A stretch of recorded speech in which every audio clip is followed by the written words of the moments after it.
Merry Christmas, Happy Hanukkah, Happy Holidays.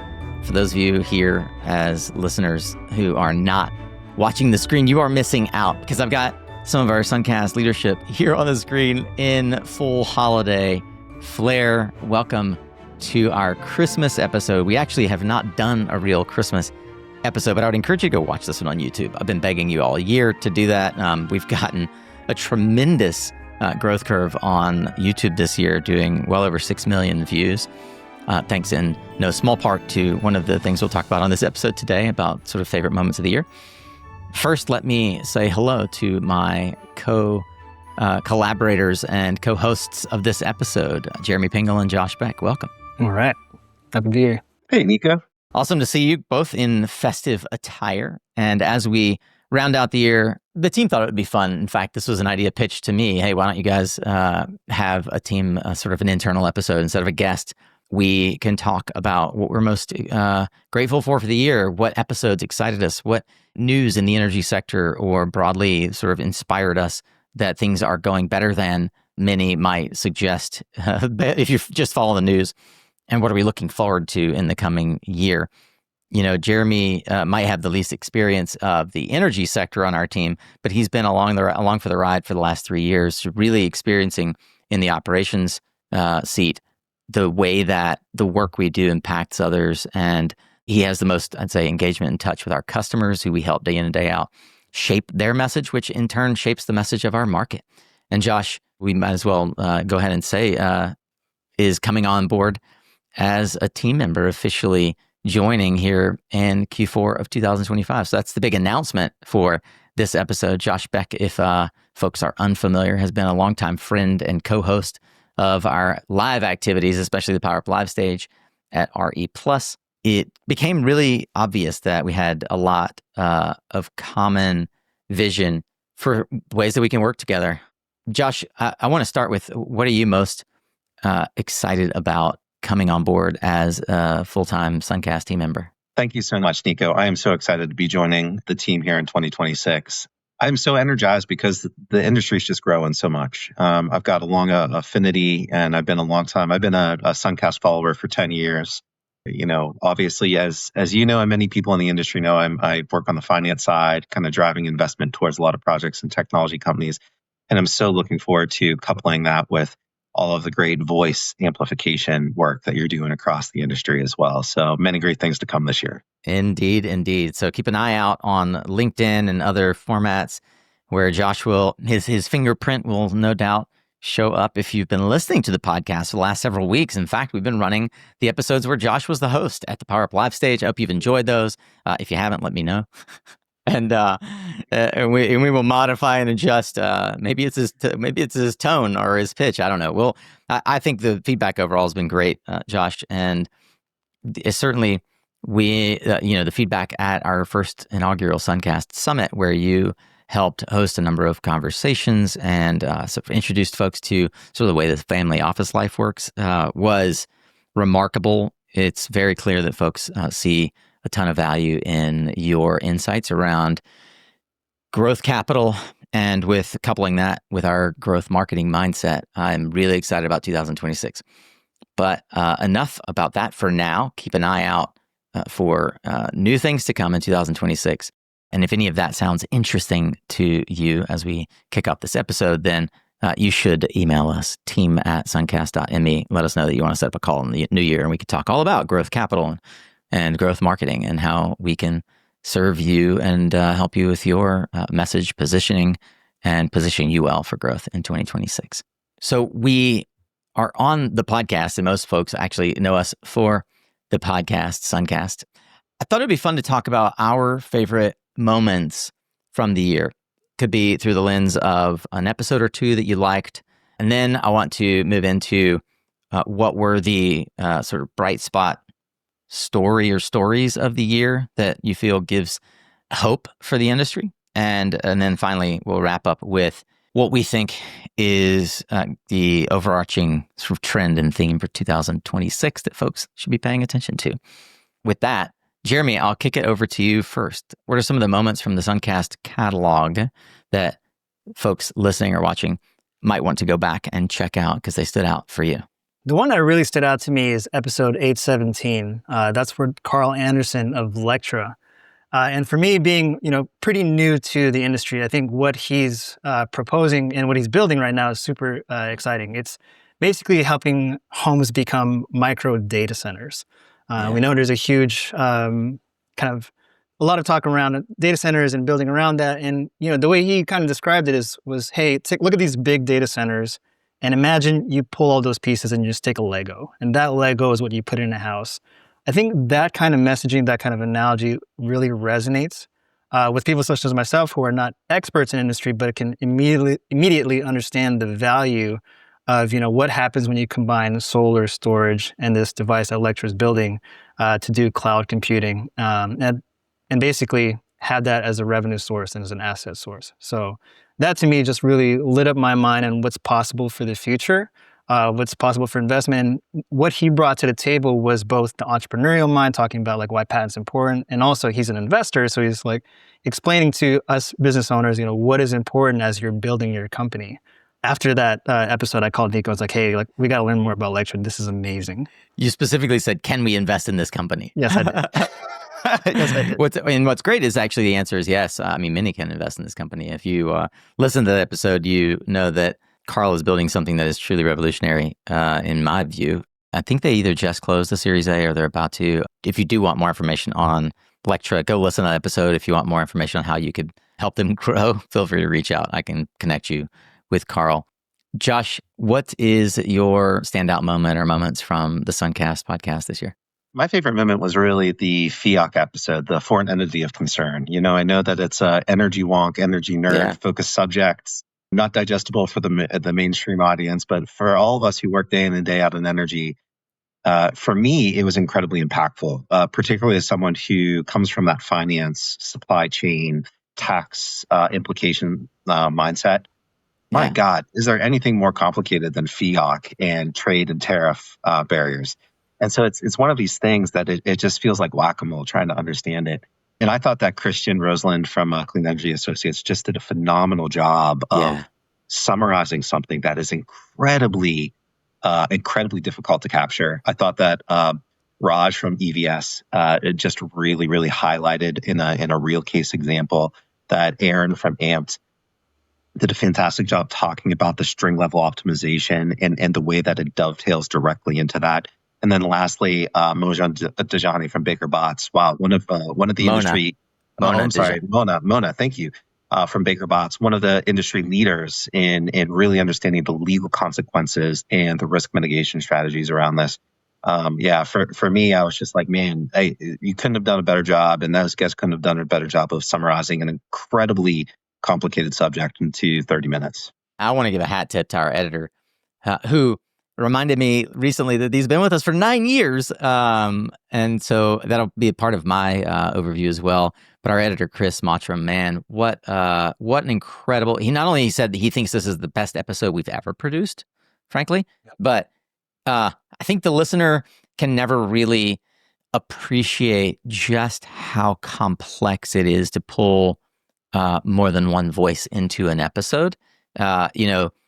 Stephen Lacey at Latitude and I joke about this all the time. Like it's definitely way harder than we make it look, and that's part of the magic. That's part of the building something that is entertainment and edutainment. I love that episode was one of your favorites because it was a true labor of love. It was one that we poured probably, I would wager, like probably 50 man hours into that episode. Wow, is that right? That's a great case example of there's so much stuff within our industry that just looks like it happens, including putting solar in the ground, right? Yeah. Just, to get a 500 megawatt solar field on the ground, my gosh, that does not happen overnight, as we all know. That's years and years and years of strategic planning and budgeting and convincing people that this is the right decision. Nico, I would love to know, what is your favorite episode? Actually, you know what? I'm not going to make you call out one particular episode because I know that's like picking a favorite child.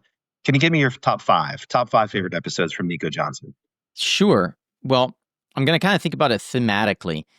There is one episode that had a meaningful impact on our viewership. It was the lead-off episode of the year for obvious reasons, or one of them actually. Ryan Wartena was our leadoff episode. It's probably my favorite technology of the year. But following immediately after that was Alex Honnold. It's a non-obvious guest because Alex Honnold is a world famous rock climber. But I think many really don't recognize that he has invested. He invests a third of his income, and has since before he was rich and famous, into a nonprofit that's called the Honnold Foundation. And they do a ton of work almost exclusively on providing renewable energy through the form of solar to underdeveloped communities and sort of communities in need around the world, Puerto Rico to the Amazon. And we had an unbelievable opportunity, Jeremy and I, last December to go meet with Alex at his home. And I got to actually climb on the spray wall and the equipment that I've seen in countless videos because I'm a rock climber. And we got to hang out for the day with Alex Honnold. So that episode really had a meaningful impact on me personally, helped me start thinking outside of the box of like, who's a typical guest for the SunCast podcast? We got so much great feedback. It's fun now for my kids to say to others that I have met Alex Honnold. I brought back signed swag from him for the kids. And that was fun. I had a few interviews early in the year that for me signaled a theme for this year that was really important. I had Chad Farrell, Jorge Vargas of Aspen, Claire Brodo Johnson, and Josh Goldberg from Sunstone, that were all wonderful interviews in and of themselves. But for me, they signaled that we finally are entering into, I'll note Michael Channon of Cherry Street's another example of this. The rooftop distributed generation is a category that has forever been overlooked, hard to build, undercapitalized. And yet we see developers starting to really focus on this DG space. Call it from 500 megawatts up to 500 kilowatts up to 20 megawatts, rooftop, and generally categorized as behind the meter distributed assets. And, companies like Brookfield and Blackstone, major, pocketbooks investing and helping developers become IPPs, become asset owners in this space specifically. And I said it early in the year that these episodes for me were market signals. Both Aspen and Encore raising more than $300 million in equity early in the year. In this current environment, this administration, we're assigned that there's a flight to quality, and that there is a clear preference for high quality assets in the distributed generation market, in particular rooftop solar, and in the commercial space, and that we were going to see. I predicted we were going to see a whole lot more activity there, and a whole lot more people sort of focusing on that as a way to get local distributed generation at scale. And I think we're going to see even way more of that in 2026 as the market gets really confident, and as we see all the other sort of turmoil that's happening in utility scale around timelines and tariffs and the IRA going away. I'm going to bucket that as like number 2. Number 3, we hit our 800th episode. Hey, how about that? Yeah, and I did a fun episode with our friend Lisa Ann Pinkerton where she interviewed me. So that was back in March. All of this was like in the beginning of the year. Like it was such a wholesome beginning of the year. In a year that was super difficult for everybody, us included, candidly, about just sort of dealing with what's going to happen with what became the big beautiful bill and the destruction of the IRA. But in the midst of that, we hit our 800th episode. We're actually going to hit our 900th episode here early in next year, 2026. At the same time, in October, fast forwarding, we hit our 10th anniversary, and I got a chance to have an old friend, our first podcast guest, Adam James, back on the show. I've been told by many, I got so many text messages from folks saying how they appreciated that episode and how just how good the context and content was, and the way that it's clear not only how my career's evolved, but Adam as well. Like we've been able to see our careers evolve. Like he was on, I think, episode 200.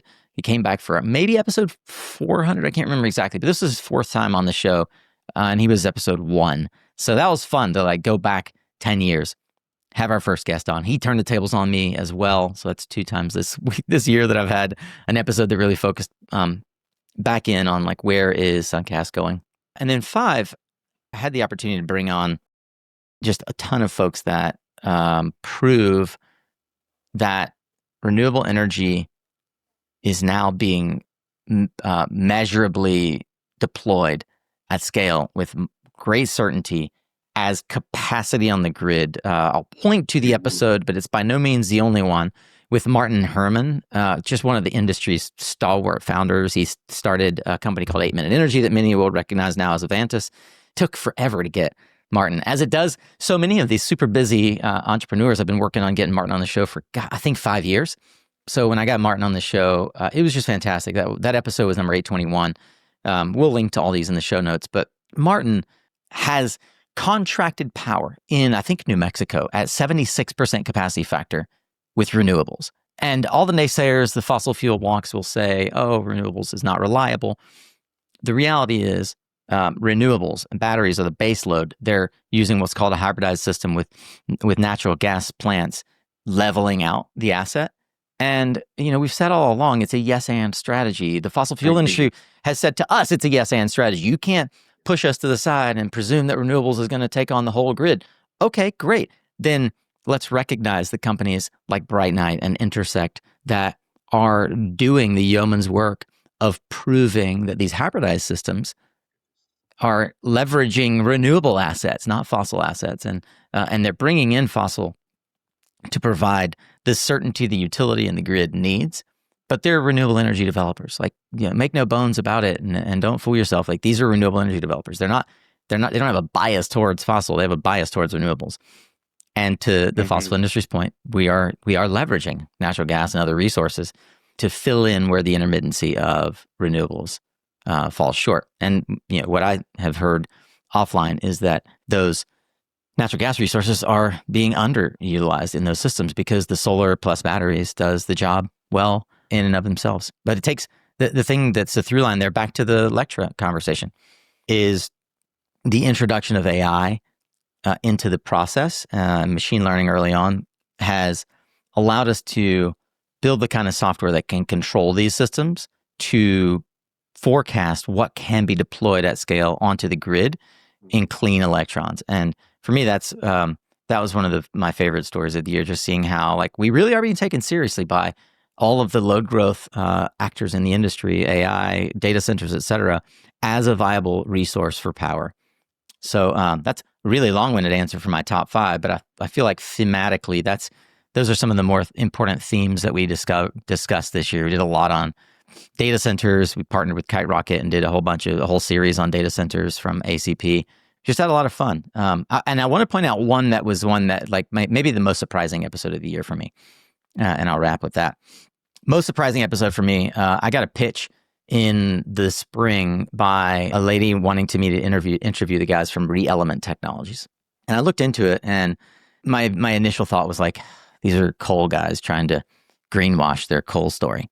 I don't know if I should do this. But I got on the phone with their CEO and one of their co-founders, and ended up interviewing one of the other co-founders, Mark LaVerghetta. And not only did I come to the realization that critical minerals and how we address the reshoring of our ability to harvest critical minerals is important, but it turned out prescient because within weeks of us publishing this thing in August, the White House did a whole thing with the DOE on critical minerals. This became one of our top video views of the year on YouTube. Re-Element Tech was one of only 2 companies to win an award from the DOE. That's like a $700 million award. It was just I couldn't believe the luck of having been asked to interview Mark, and saying yes to that was an example of how this year we've said yes to things that were outside of the box of what I think even our listeners expected to hear from us. I think you should continue to expect more of that going into 2026. Thank you for that summary, Nico. That was a tremendous summary, and again, that coal and critical minerals episode, one of your best this year. Really fascinating to see the combination of old energy and new energy really taking flight in a meaningful way, and really viable business models, incredibly viable. The SunCast podcast catalog is informed in many ways by not just the leaders in the industry, but the stories that captivate our interest, FEOC being one of them. You pointed out, Josh, that was your favorite episode. And that is a sort of a through line, a storyline, as it were, where we try to capture and highlight for folks sort of how the industry is unfolding in real time. I would like to get you guys' take on either a feel-good story or the underrated story, or maybe broadly your favorite clean energy story of the year. It's probably not wrapped in a single headline or an article, but what is the thing that, when you think back on 2025, stands out for you as an impactful moment, some momentum that you'll carry into 2026, or that you think the industry will remember for, as a seminal moment? For me, as simple as it may sound, one of the most underrated happenings in the industry for me was a Zoom call. And that Zoom call was right after RE+, after RE+ dinner. We called it the Power Circle call. And it invited the leaders in the industry to have the conversations that they can't have at RE+. Yeah. All it really was an invitation. And the beauty of it was to see what conversations unfolded. Yeah. So what is important in industry? Like, what are the kind of things that you learn from the show floor that we want to bring up to these group of leaders? Right. So people started talking about FEOCs. People started talking about what are the types of messages we need to say. And I think that kind of collaborative conversation that doesn't happen enough is really critical. And even like, there was even an instance there where I noticed someone saying, "Oh, we have this law firm that's really ahead in terms of like navigating, the FEOC complications," right? And like, in real time, you got to see organizations helping each other and really pushing each other forward. Yeah. And that moment was even just kind of like foresight to what we did at the SunCast Summit, where we brought in a state representative. She said, "Hey, here's my experience working with the solar industry. We need to be better about having a collective voice. Here are my thoughts." And then in real time, we got the participants of the summit to say, "Hey, here's what I think. Here's what we should do." And I think those kind of conversations compound. And being that they're the conversations being had by the leaders in the industry, I think that's really powerful. So, that's a momentum that I'd love to keep carrying forward in 2026, understanding, in a lot of senses, we need to come together in industry, you have a unified voice. And what I'm saying is that can be as simple as a Zoom call, and you can extrapolate from there. Absolutely. I couldn't agree more, Jeremy. It was really an amazing thing to watch that follow up in real time, people making deals and doing things with each other directly after RE+. Continuing on that, our SunCast Summit, which we held in Denver in October, we're going to be rolling that out as a new thought leadership group called Power Circles in 2026. I'm super excited about that in particular. We've got a tremendous amount of interest and signups already from C-suite executives who really are looking for a quality peer group to be part of. That event in Denver, for those who weren't there, was 30 C-level people from very large to small companies, but a lot of publicly traded companies as well. It just was incredibly heartwarming. I don't think that in my entire career I've been part of a group who was so open and vulnerable and just talking about the good, the bad, and the ugly all at the same time, and just very honest with their peers. No one posturing. Everyone saying like, "Listen, I'm really dog paddling over here, and hey, I'm really excited about that opportunity over there." And we were excited to see that. I think it was 8 or 9 of those 30 participants came back and said, "Oh yeah, I've already done a deal for the first time with someone that I met at that Power Circle dinner. And hey, we've got a small group going over here on WhatsApp now, and it's been really meaningful and akin to like a YPO experience." So that's been incredible. Kind of building on that as well, I think on the more macro trend level, there's a couple other like really interesting thought lines and through lines here from 2025, Nico, which was, one, did you guys know that this was the first year ever that the European Union surpassed north of 50% of renewable energy consumption? So that's a big hurdle. Yeah, that's amazing. It's really incredible. And then on a global renewable energy surplus, this was the first year that renewable energy surpassed coal as the primary fuel generation on a global scale, which is those are two unbelievable benchmarks that I think that 10 years ago, Nico, no one would have thought that was possible. And I think for me, the more macro feel good story of the year is I've really been following a lot of the press around what the tribal nations have been doing across North America related to energy. Obviously, there's a lot of challenges within tribal nations that they're solving for X. A lot of people know that a core revenue driver has been a lot of the casinos and gaming industry across those communities. What people don't realize is that there's a significant amount of wealth within those communities as well. It just has never been directed until I'd say the last 12 months in a meaningful way towards energy as a service and community, and actually creating economic benefits for the community via the production and sale of that energy. And so particularly the Navajo Nation has really been leading the way. The Seminole Nation as well has done significant projects this year. Something to keep in mind that in North America alone, tribal nations control 75 million acres of land. That's a lot of developable land for renewable energy projects. The Zoom call that Jeremy is referencing was, in fact, an open invitation, and some of the industry's top leaders joined. We had more than 60 people on the Wednesday after RE+, 2 in the afternoon Eastern time. I was really humbled, obviously very proud to have helped convene those folks. And I think that's one of the things that folks look to us as a longtime, say, convener in the industry, thought leaders, yes, but our main job has been to point people towards others that they can trust and they can work with. And to Josh's point, going into the next year, we will be expanding the SunCast Summit experience into what we call Power Circle, which has traditionally just been more like a mastermind dinners. So if you're interested in learning more about Power Circle, please email me, nico@suncast.me. I'd love to tell you more about it. There's an application process to join. It'll be more formally announced in the new year, but we do have a dozen or so folks that have already committed to being a part of this sort of YPO style industry level cohort, where folks, you don't have to explain yourself as much around how the industry works or what problem you're, the context of why your problem is a problem. And you can get much deeper, as we saw happen at our summit.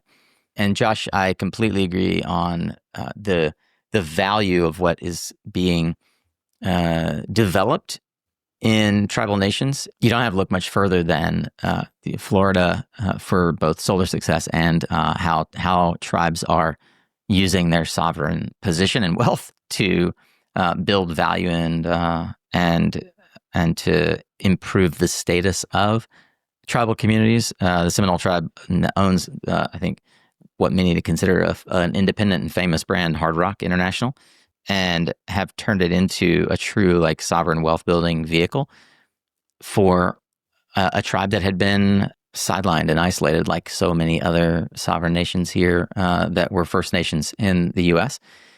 And I think we're going to see that concept of a business where the tribes can leverage the resources that are abundant and available to create a new form of wealth and preserve their historical sanctity.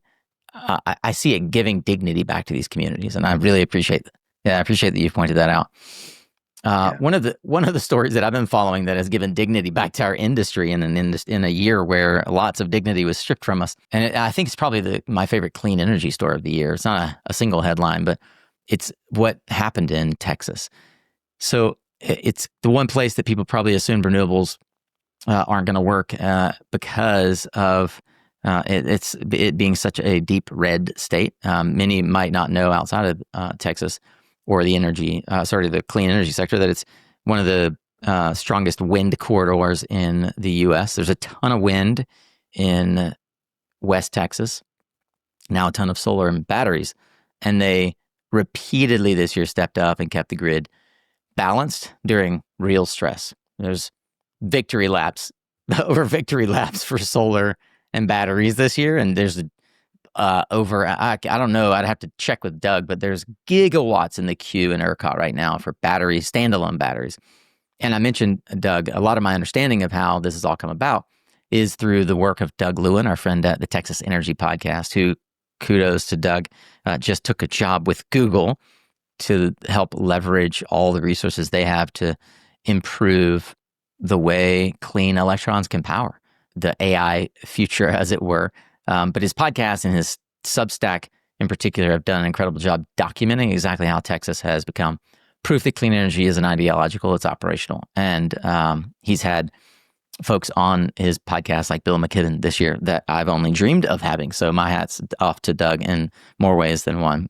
I think that the operationalization of clean energy in Texas proves that it works. It proves to the naysayers that renewables can scale, and that it is undeniable when you look at the data that not just Texas, but California, New York, and other major energy markets are increasingly relying on batteries and the cleanest, lowest, or rather, not even clean, batteries and the lowest cost form of putting electrons into batteries, which today is solar and wind, not natural gas or coal or anything else.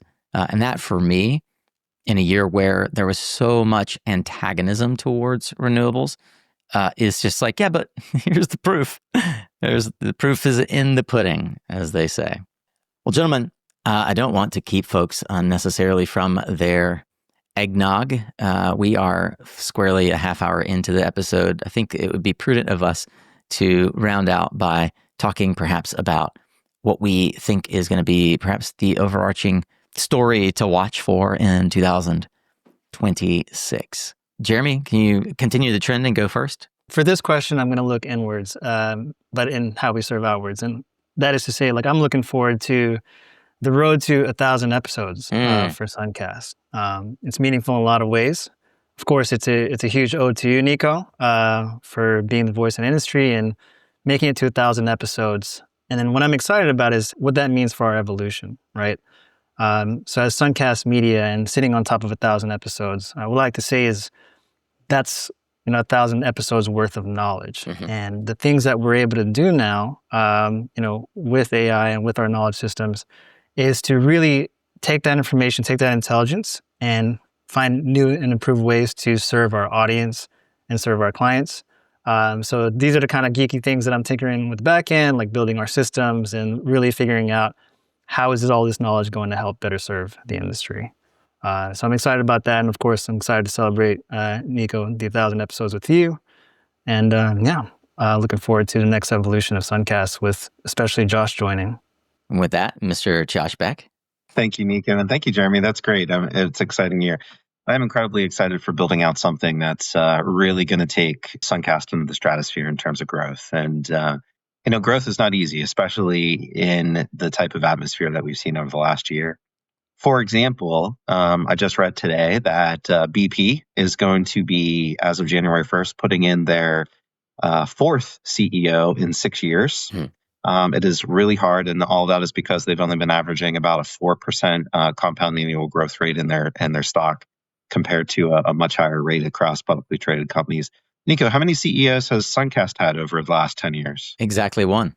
Exactly one. That's right. So, so I think a shout out for all of those really hardworking executive teams across the industry.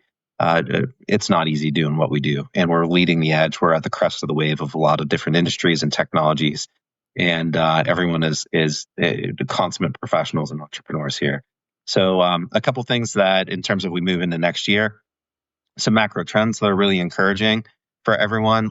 This past trailing 12 months, we saw about $3 trillion of global investments into energy at large, and $2 trillion of that went towards non-traditional, so non-fossil fuel-based projects and technologies. So, like, how about that? 66% of that is going towards things that are not what we think of as traditional energy on the fossil fuel side. We saw $12 billion come from just wealthy individuals and families in America alone. We saw another $11 billion be funneled into technology companies within the energy storage, solar, wind, geothermal space, which has been really incredible.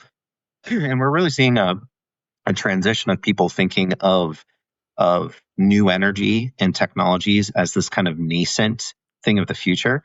And they're now seeing it as a direct correlation and an extension of their current real estate portfolio. Hey, this is creating electrons just like a multi-tenant building produces rent income. So people are really looking at it as mailbox money. And my gosh, that's also something that we talked about 10 years ago, but very few people believed. The trend for 2026 that I think is going to be omnipresent, we're going to be talking a lot about, is the expansion of AI data centers here in North America. Yeah. I was doing some research before this. The energy consumption of the current data centers in 2025 in America was about 25. It was the equivalent of about 25 million homes. And they're saying that by 2030, that's going to be the equivalent of nearly 105 million homes. So that gives you an idea in terms of Wow. a 4x increase in the amount of power needed for new data centers going in. Guys, that equates to 130 gigawatts of new power production in America alone. And so can you imagine, this is going to be just a banner for years, regardless of who's in political office. And I think that we're going to see, a lot of the subsidies going away. And I think that, from the conversations we've been having, Nico, a lot of the CEOs across our industry are saying, good, take them away because we don't need them and we can stand on our own. And we're excited about building our businesses based on just the viability of what we're already producing. So I think that we're just going into a 4-year cycle here of just massive, massive growth, particularly led by ERCOT in Texas and data center focused. Well, you can always count on Josh to bring in the financials and talk about how the market is moving and in our favor in these cases in particular. What you can count on me for is to bring it back to what I think is not only emerging as the Wall Street Journal pointed out last week as one of the critical team members you have to have, but it's one of the critical skills every team has to employ. And that is the fundamental need for storytelling. The reality that, you have to get to people's feelings before you can give them facts. And we'll talk a lot in the coming year about how storytelling is moving the needle. Josh, Jeremy, and I are intent on proving that introducing better narrative, better messaging, better storytelling, better video and audio can drive better revenue. And I've chosen as our final episode of the year to give credence to this, which will be next Tuesday on the 30th. We round out the year with a relative newcomer to the SunCast canon and team, our friend Aaron Nichols. Aaron and I are going to talk about this article from the Wall Street Journal that points out how many companies are hiring storytellers rather than communicators and PR professionals. This notion that we are doing more than shaping brand narrative. We have to actually tie it back to the way product and service moves the world forward and how that actually increases revenue for companies. Move away from things like white papers, hopefully. That's one of the things I'm most excited about in 2026. I feel like I've been rolling this pencil uphill for a decade, saying to folks, you got to get your story tight. You got to be better at telling it. The podcast itself exists as a vehicle to help CEOs get clarity on what they are about and why they can't do something other than what they're doing right now. There's so many options that we could all choose. You could choose something different than what you're doing right now by listening to us. So I hope that for you in this holiday season and going into 2026, you've gained insight, not just from this episode, but from the 880 plus episodes that we've published here. And that in so doing, not only get exposure to great storytellers, but start to gather the tools yourself for what it looks like to tell the stories that move people to action, that compel people to believe that clean energy is more than a DOE-funded pipe dream. It is a reality right now, moving clean, low-cost, reliable, locally produced electrons onto our grid and strengthening the grid, our 100-year-old failing grid.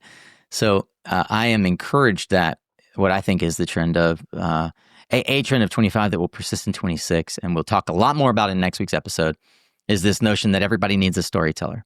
As we wrap this holiday episode, I want to remind you that we are so grateful for all of the folks who gift us the one non-renewable resource you can't get back. That's your time.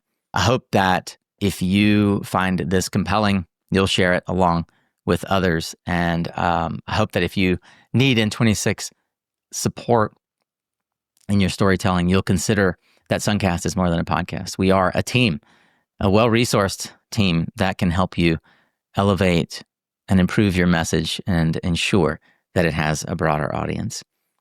Jeremy, Josh, I'd love any parting thoughts and holiday wishes, and then we'll wrap the episode. Thank you, Nico. Merry Christmas and happy holidays, everyone. Look forward to seeing you in 2026.